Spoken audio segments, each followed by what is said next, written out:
with the intriguing visitor Three-Eyed Atlas triggering both our interest and our imaginations, it seems a good time to consider Arthur C. Clarke's classic Rendezvous with Rama. Written in 1973, the story features the enigmatic Rama, an interstellar object that passes through our star system, making a close swing around the Sun before heading back into interstellar space.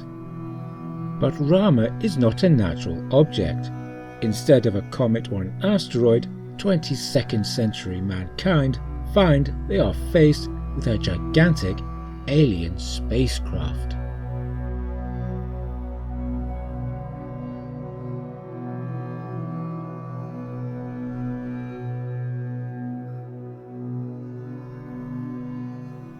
In this video, we will focus exclusively on Rendezvous with Rama.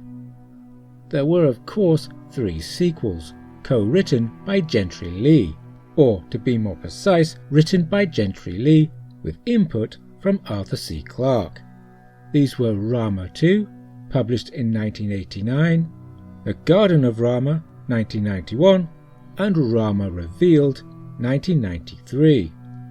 These are somewhat different to the original book, so we will concentrate on the first book as it is the book closest to Clarke's original vision. There were, after all, 16 years between the original book and the first sequel, and Clarke's ideas about Rama would, no doubt, have changed after so long. Rendezvous with Rama is a mystery story, even a detective story of sorts, but a detective story without a resolution. If it were ever adapted for the big or small screen, then Rendezvous with Rama, if adapted properly, would be a good mystery box tale. Rama is an enigma full of mysteries that are not solved by the end of the story. It is an encounter with the seemingly unknowable, with artifacts crafted by alien minds, and its true purpose is never revealed. But mystery box stories are difficult to pull off in a satisfying manner. They are like sex without an orgasm, good fun but ultimately disappointing. And on that subject, but hopefully not, in this video we will start with a few observations about the novel, consider echoes of Rama, and then explore Rama itself, before then pondering the mysteries of Rama. And if you like this video, then why not press the like button, share it on social media, the video not the like button, and subscribe to this channel. If you don't like this video, press the dislike button, share it on social media, the video not the button, but you can give it a go if you want, and subscribe to this channel anyway.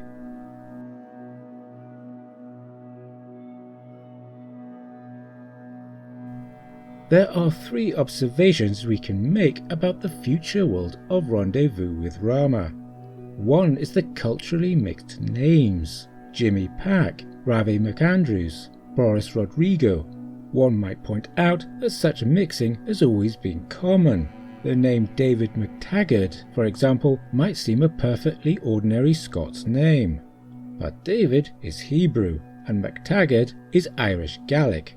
In the context of Rendezvous with Rama, though, I suspect Clarke's use of such names is to underline his vision of a multicultural and multi-ethnic and scientific future. After all, Rama concerns not one group, nation or race, but all the peoples of the world. As a vision of the future, however, it may one day come to be seen as a little old-fashioned. The 22nd century is still a long way off, of course, but if reading both history and science fiction has taught me anything, then it is that the future seldom conforms to our modern-day ideals. Current-day concerns play out in our science fiction. The reality may be very different. Instead of the end of the nation-state and the rise of a multi-ethnic brotherhood of man, we might get a future of extreme racial awareness and ethno-nationalism. We do not know, and we may not live long enough to know. Another observation is the way marriage is portrayed. Commander Norton and Surgeon Commander Laura Ernst get it on in chapter 46, the final chapter of the book. And yet Norton is a married man. Indeed, he is a doubly married man, for he has a wife and a family on Earth and a second wife and family on Mars. Two other characters, Joe Calvert and Carl Mercer, share a single wife between them. The traditional marriage vows are clearly little more than window dressing in the 22nd century. I suspect that by the real 22nd century, the exact opposite might well be the case. Younger generations, longing for deeper meaning in their lives, might choose to embrace those practices and traditions that current generations had thought to abandon. Far from being a secular future of free love and pills, the future could be one of religion, marriage, and sexual self-control. A third observation concerns the lack of sheer terror. This is summed up by Dr. Conrad Taylor, a member of the Rama Committee, who states, "I think we can rule out as naive the fear of malevolent intervention. Creatures as advanced as the Ramans must have correspondingly developed morals." This attitude, though, is itself naive, for the most intelligent creatures on Earth are predators. There is a theory called the Dark Forest hypothesis that suggests the reason we cannot detect extraterrestrial civilizations is because they're all keeping very quiet. Noise attracts predatory species from across the universe, and as mankind is a very young species, after all it was meant to be the dinosaurs, not us, then many other civilizations would have had a very long head start. They would be very advanced. Philosophers have debated for centuries over the origins and reality of human morals. But one thing should be clear: aliens are unlikely to have human morals, or even morals at all. And even if they did, why would those morals extend to some mostly hairless, bipedal descendant of the Terran monkey?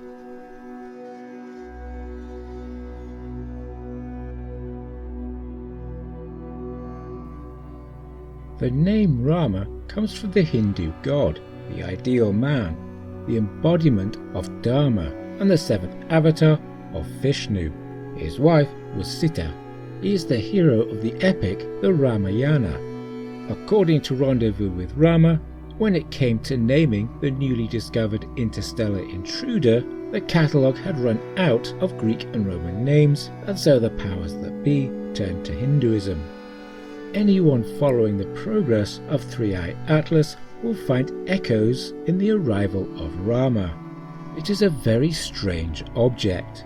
There is a fun theory out there that Three-Eye Atlas might not be entirely an accident of cosmic chance, that it seems too well aimed at our star system, that the chances of so large an object are 1 in every 10,000 years. Yet perhaps our own beliefs and conclusions concerning comets and extraterrestrial objects are in need of updating. There has been a suggestion floated that is reminiscent of Rendezvous with Rama. The Juno space probe is in orbit around Jupiter and could be sent out to make a pass at Three-Eye Atlas. At the time of writing this video, however, this plan seems unlikely to happen.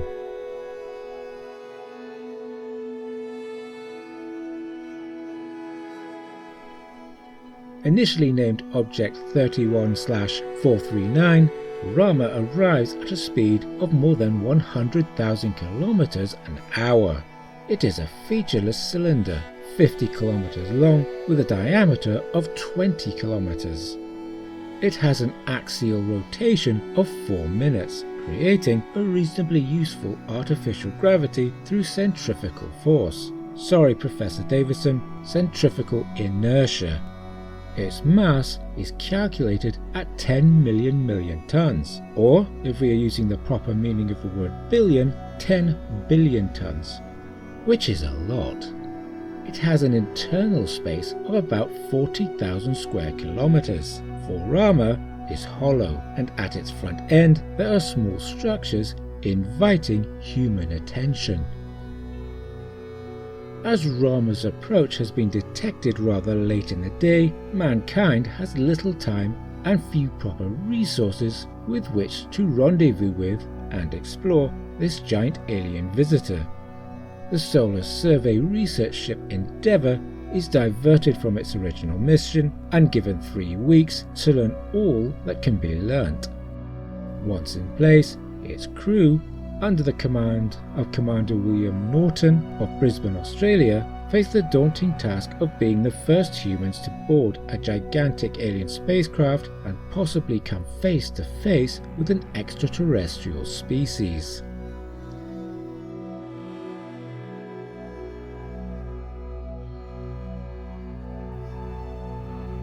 Access is through one of 3 airlocks. There are 3 cylinders with slots, and each turn once someone is inside, allowing them to pass into the next cylinder and then the next, down a long straight corridor for half a kilometre, and then our explorers reach another trio of cylinders. Beyond these, a corridor takes us inside Rama itself. Our explorers, and we the readers, find Rama cold and dark, an interstellar tomb. The interior is 16 kilometers in diameter. It is at what becomes known as the northern end that the Endeavour expedition establishes a base camp, or hub control as they call it. Searchlights are mounted at hub control, and 8 kilometers below and above, the exploratory party finds a great plain. And on that great plain are 6 clusters of structures they call towns. They name them Rome, Peking, Paris, Moscow, London and Tokyo. Each is estimated to be large enough for 50,000 people. They are linked by highways and something that seems to be a rail system. The Great Plain is also divided by 3 long deep trenches. There are another 3 such trenches on the southern continent as well. First a ladder, and then a stairway of between 20 and 30,000 steps lead down to the Great Northern Plain below. The exploratory party find breathable air, which is only one of the mysteries of Rama. Beyond the Great Plain there is a great strip of what seems to be ice running all the way around the waist of Rama. They christen it the Cylindrical Sea, and once Rama is close enough to the sun, it melts in dramatic fashion. This cylindrical sea cuts our explorers off from the intriguing southern end of Rama. In the centre of the sea there is an oval-shaped island over which rise towers. Commander Norton and his crew call it New York, as you do. Having melted, the cylindrical sea, it turns out, is not only water, but an organic soup using photosynthesis. And this photosynthesis is fueled by the 6 light strips that switch on as the ice melts, banishing the long cold night of Rama. We later discovered the existence of anti-slosh plates under the surface to dampen down waves. The northern shore of the cylindrical sea is a cliff 50 meters high. The south shore is a cliff 500 meters high. Its height is a puzzle to the crew of the Endeavour. It is also a challenge, for they cannot reach the southern half of Rama. From the north they can see a patchwork of many fields, many about 1 kilometer square. And at the southern end there is a great 5-kilometer long spike pointing forward along the axis of Rama, and around it are 6 smaller spikes, but we will get to these later.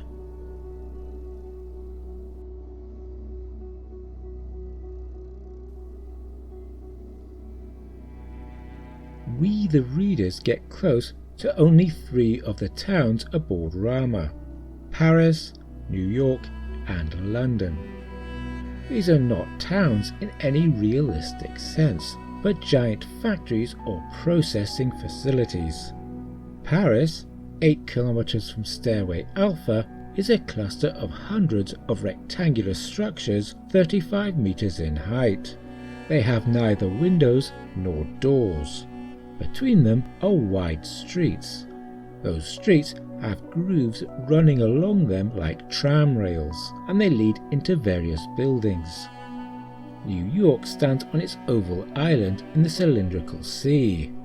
Its structures are triplicated, all domes and towers and interlocking spheres.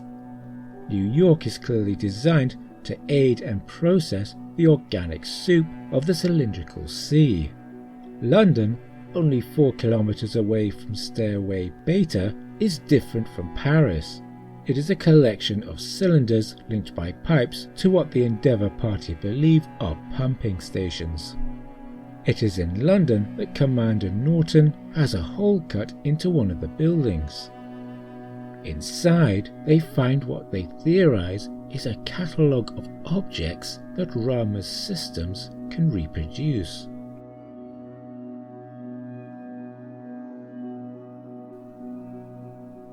The mysteries of Rama are legion.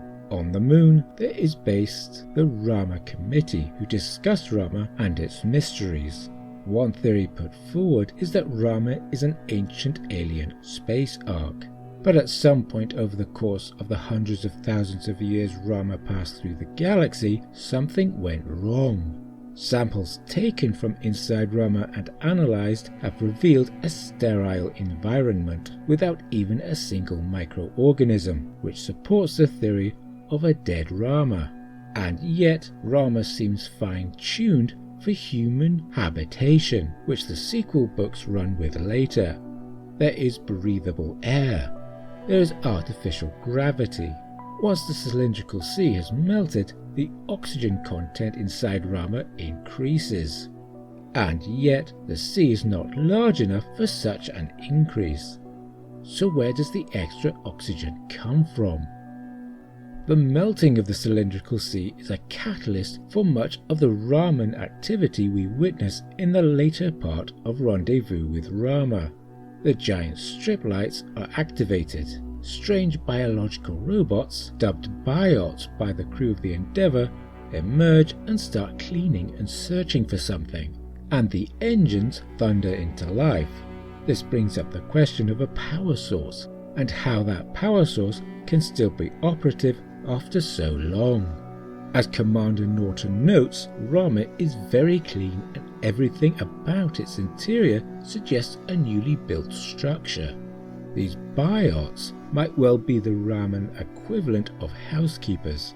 Yet, how can they still be operational? Rama's course suggests it is ancient beyond the memory of mankind. Based on its course, Rama is calculated to be a minimum of 200,000 years old. It seems likely that Rama built those biots as it approached the sun. Other mysteries include the prevalence of the number 3 and the number 6, the 3 airlocks, the 3 airlock cylinders, the 3 ladders and 3 stairways, dubbed Alpha, Beta and Gamma, the 3 giant strip lights of the northern continent and the 3 on the southern continent, the 6 shorter spikes at the southern pole.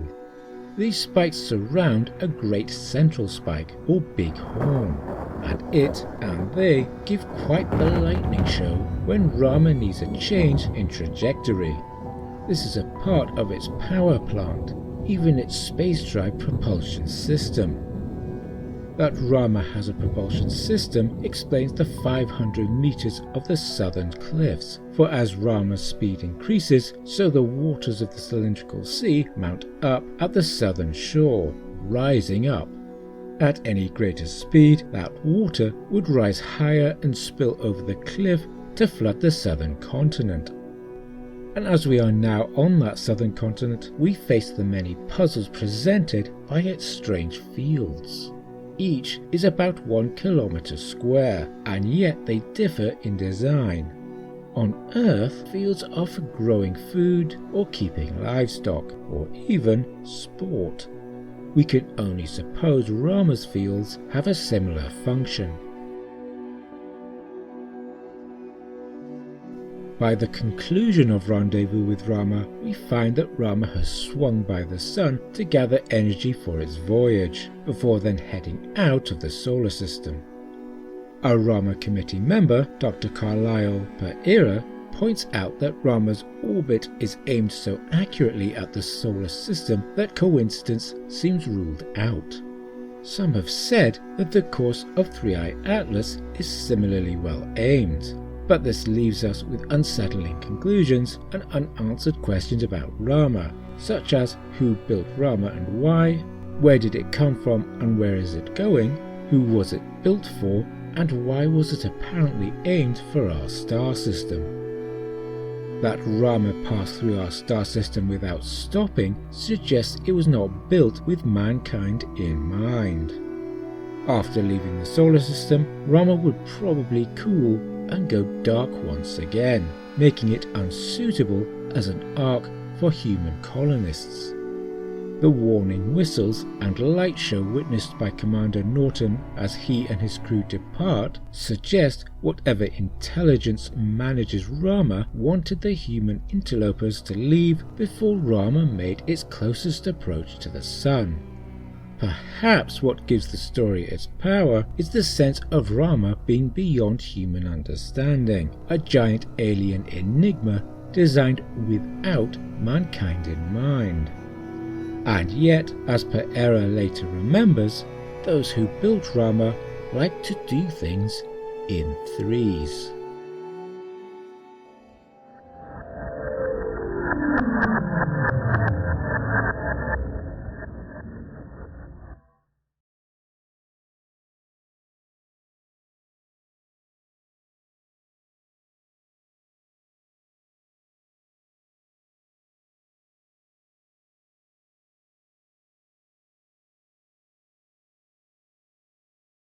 And this photosynthesis,